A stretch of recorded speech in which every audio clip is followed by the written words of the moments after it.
as a family dynamic, we were definitely going through some hard times. Yeah. So yeah, no Disneyland there. No.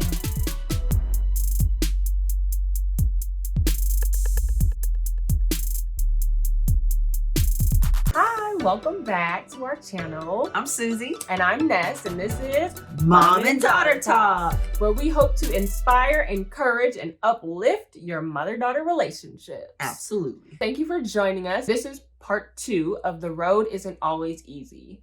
So if you haven't seen part 1, please go back and click the video over there. So today we're going to be hitting on how I moved out and now I'm back in. You're back in. Yes. So I wanted to kind of pick it up where we left off, which was I was in college at the time. And I also wanted to say this. I used to hate when the professors would be, they even did this in high school, but when the professors would be like, so how was everyone's summer? And it's like, well, what if I had a crappy summer? Like, you gonna help me sift through my issues or not? I don't know. People would go to like Disneyland, amusement parks, like this, that, and the third. And I'm like, okay, well, you ever thought about if somebody doesn't have the resources to go anywhere? I don't know. I just didn't like that question. Maybe it's just me. Yeah. No, absolutely. But it seems like normality to, one family or whatever. It depends on what season you're going through. And when you were in college, as a family dynamic, we were definitely going through some hard times. Yeah. So yeah, no Disneyland there. No. One thing I did want to hit on was something that I feel I'm not the only one. Just got this little feeling. But I want to touch a little bit on a daughter-daddy relationship. And for me, I didn't do a whole lot of dating in high school. I didn't really start dating until college. And so my relationship with my dad was like great throughout my entire life. And I was, super blessed for that. But it did hit kind of hard with me and him during my sophomore year. It was kind of the end of my sophomore year. And I remember just hitting a deep depression. I didn't know why. I didn't know I was depressed until I literally, for 2 weeks, I had lost 15 pounds. I wasn't eating anything. I believe it was spring break. And so everyone goes home. For some reason, I didn't go home. I don't think I wanted to go home. And so I stayed in my dorm. And spring break was only a week. So, I skipped a week of school after that. And I was at my happiest when I was in the dark, under my covers. I literally put a blanket over the blinds because I wanted it to be super dark. And I was literally like binging Netflix and watching Netflix all day and night. I didn't want to talk to anybody. I didn't want to see anybody. I just was going through it. And it wasn't until I went to the grocery store with my friend in college. She literally like touched my, what's this called? Shoulder? She literally touched my shoulder and she was like, you're getting a lot skinnier. And like kind of said it in this way where I was like, I am? Like I didn't even notice. Wow. And then I weighed myself and I had lost 15 pounds in 2 weeks. And so that's when I knew, okay, there's a problem. And so that's when really I sought out therapy. And that was when therapy started happening for me on the regular. And it definitely helped. But it obviously takes a while to find out what's going on, what's the issue. And then, okay, how do we move past this? That time was when I was at my lowest and my most broken, I would say. And I went to dudes to fill that void and all these voids that I was having. Didn't even know it at the time, obviously. And I just wanted to touch on how important it is for a daddy-daughter relationship, because until you start practically dating as a daughter, you gonna see all them things that guys do that either irk you or trigger you, or you have wounds from like a dad and you have all these insecurities and you don't even know that you're projecting it onto these guys. These guys who most likely also have daddy issues and daddy wounds or parental wounds. Yeah. So I think it's very critical if we look back on, okay, if I'm having issues dating my ladies out there, if you're having issues dating and it's like, well, dang, there's no good men out here in this world and I can't find them anywhere. I encourage you to take a self-introspection, because typically you can't change anybody. The only person you can change is yourself. And if it's not working with every single man, I wouldn't say all these men are just not good men, but maybe there's some things in you that happened in your past from your relationship with your father, or different things that happened to you when you were young. Maybe you got molested or something. But those things, those traumas that happen to us, we have to take an introspection at some point in our lives. What do you feel like was a key point that helped you mend that relationship with your dad? Oh, the key point was when I actually decided to take the relationship into my own hands. Because at that point, it was kind of in my head where I'm like, I can do without this relationship. Oh, wow. Like, I was at that point. And once I got to that brutal point, and then realizing I completely and 100% want my relationship with my father. Absolutely. How can I make this work? I was going to church and they would say messages on like family relationships, and I was like, they speaking to me? And so I would like pray on it, and then God would just kind of give me these like tips and really wisdom on how to approach my dad, because it seemed like every time I tried to talk to him, I would just start crying, and crying to him was like, what you crying for? Like, type of thing. And so it's like, okay. Relatable, yeah. I could never really get my point fully across because I end up breaking down in the middle of my sentence. And at that point, I've lost his attention. I remember it was one time I was just going to visit him, and then I was sitting on the floor right in front of him, and the topic came up about our relationship, and I had to do my own healing within as much as I could. And then once I got to that point of I can have a conversation with you and speak my mind without breaking down crying, and actually listen to you instead of just hear you. Big difference. Yeah. Yeah. Absolutely. I had to get to that point. And then honestly, like, God just like opened the doors for that conversation. And yeah, I had to kind of talk in a loving way. And once again, it's important to grow up with your mother, because then you can see how you softly talk to a man really works. Absolutely. I think it's part of being wise. In my experience, you can't challenge a man and meet him toe to toe, because guess what? I'm not one. I'm not a man. Yeah. Right? And so it really is about being wise. The Lord says, be wise as a serpent and harmless as a dove. So when I say that, it can't be out of a motive of, manipulation or things like that, but just knowing when it's the best time to talk. I think it's, again, not about necessarily what you say, but how you say it and the timing of it is crucial. Yeah, absolutely. Yeah, and it is a journey, like, as far as healing with your mom or healing with your dad. It is a journey. It's not like, oh, snap my fingers, I prayed about it, oh, I told him something and right away. It can in Jesus' name, but that wasn't my story. Right. It took years, like 2 years, I believe. And I'll say I just kind of recently, I would say, got fully healed probably in the past year. And our relationship is like great now. Yeah. Do you see the change? Absolutely. I love it. Yeah. So I think the key also is patience. You have to be patient. And once I came to that realization that he's human, he's a man, and therapy, she really helped me to see, he's a man. He's not a Superman, even though we think our mom and dad are Superman and Superwoman. Yeah. Like, nah, kryptonite be coming in there as well. So once I realized that, it was easier for me to relate to him. Yeah, what you said earlier about certain things can happen miraculously as far as healing, right? Yeah. And other things is a process. Just like when we receive the Lord, like certain deliverances happen. I've heard of stories where people lost the taste of alcohol, or like they were smokers and they didn't, or just different desires that they thought was such a bondage and a chain for them were miraculously broken and they were free. Other things, areas in their life, was a process. So I think the first step of just wanting to take that step and realizing I love them, they love me. How can we make this work? There's got to be a way, because we have a picture of how we want our relationships with our family members to be like and what they look like.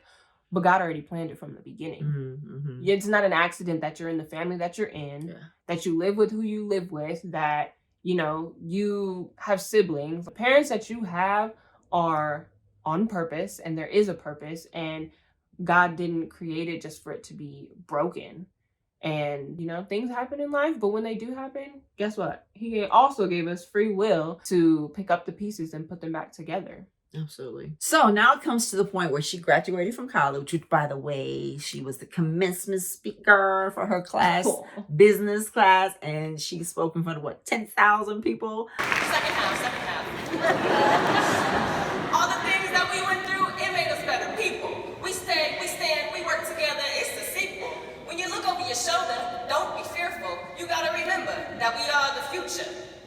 Ain't nobody gonna stop us. That's the fact. As I'm spitting this rap, don't have a heart attack. Cause my words are like glass, cutting through the blinders. Us School of Business and Economics graduates? Man, you know where to find us. So congratulations to the class of 2018. May our fires burn bright and never flicker. I was so proud of her. But anyway, so she comes back home. And really nowadays, just because you have a college degree does not mean that you go straight into a job, right? So she was home for what, 5 months or so? 2.5 initially. Oh, okay. 2.5. Oh, wait, no, sorry. Yes. It was like a total of 9 months. Yeah. But, and that's one thing, and you can comment as well, like, how do you as a mom feel as far as your kids moving back home? Because it can be a challenge, because you can't look at it like they're a little child anymore. She's graduated college. It's a totally different dynamic.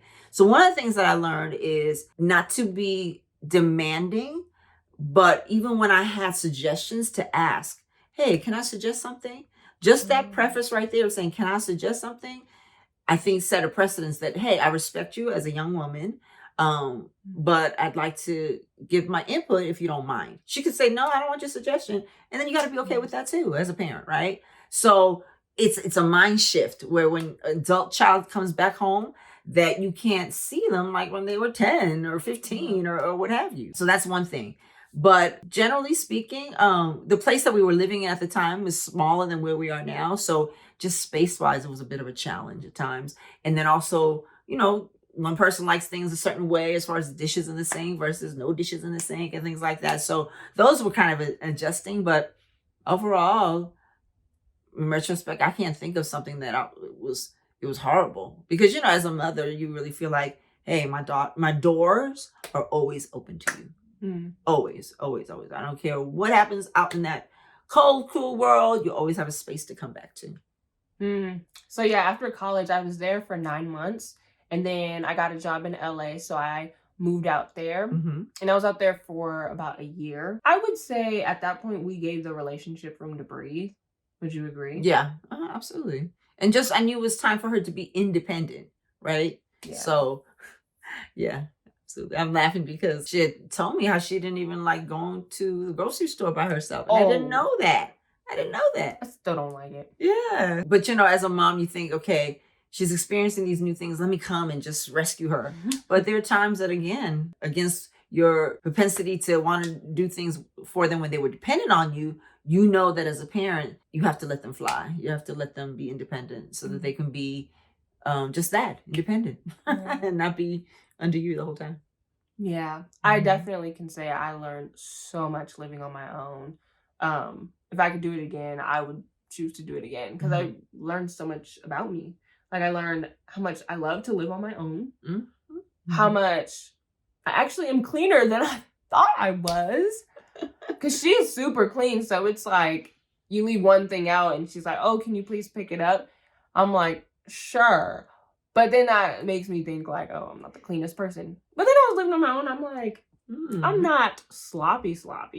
No, you're very organized when you get to it, absolutely. Oh, yeah, she's more like, on the surface, let's make sure clutter. It's clean. I hate clutter.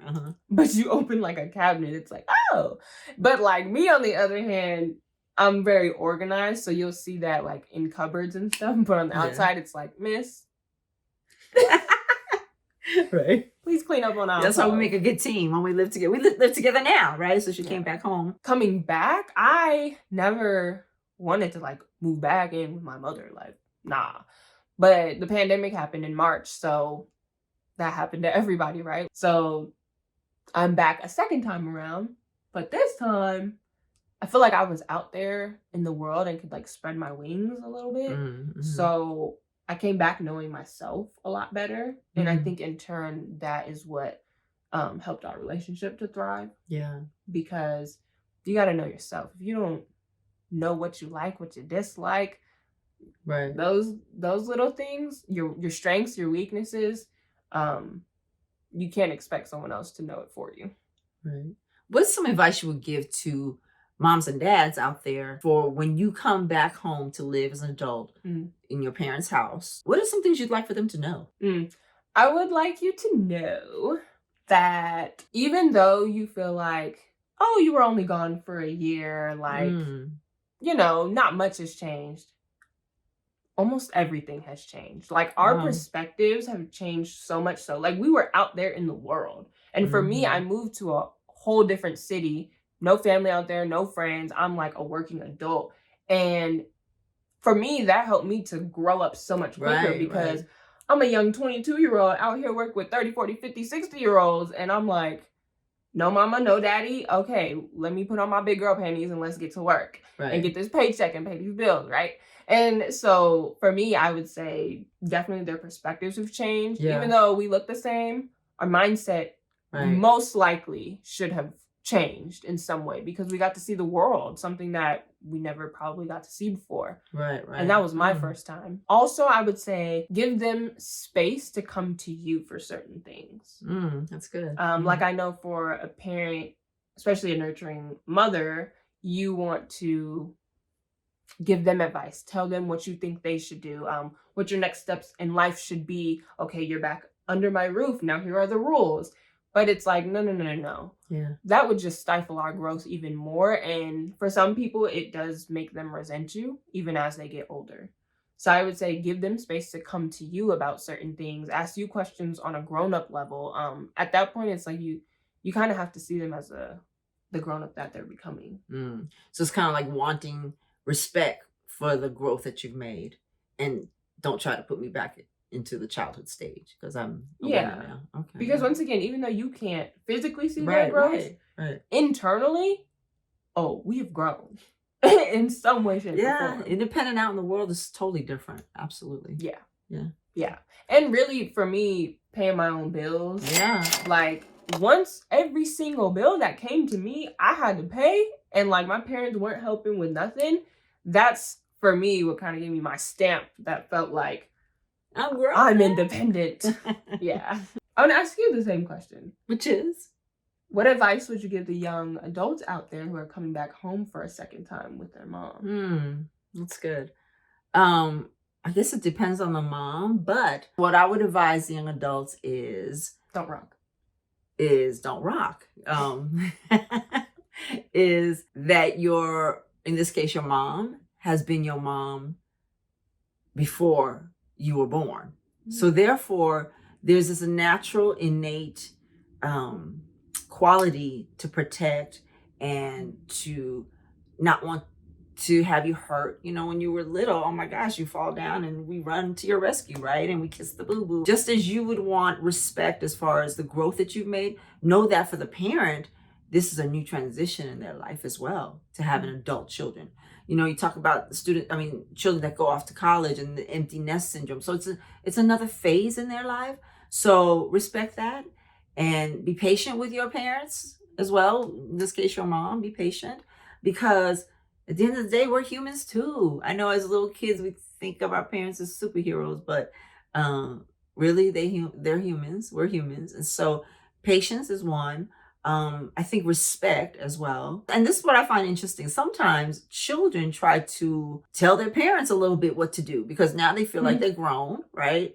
And they try to tell their parents what to do. And let me tell you, upward managing never works. Okay. So really there's a way to come at the parent as far as you might have suggestions too as a grown adult, but it's a way that you come at the parent, right? That would help them be more open. I don't know if Ness hit on this before, but just know that what you're moving into is temporary, right? Because ultimately you do want to be back out on your own, right? It's just the circumstances have created such an environment, and then enjoy one another, because guess what? It's not going to be forever. Yeah. I know that, my daughter will be moving on to living her life as far as, being married and having kids and all that. So creating her own traditions. And so this time that we have right here, insulated time, we're going to enjoy it. We're going to enjoy it. Yeah. I heard in a sermon recently that in one season, something may feel like you're enduring it, but then as you continually seek God, it turns into enjoyment. Oh, yeah. So I can definitely say when I first moved back in, almost a year ago, actually, I had to endure because I had to learn you on a different level. Yeah, absolutely. That I never thought I would have to learn my mother. And then I had to set boundaries with you. Right. When we were first sit down. We did have a sit down.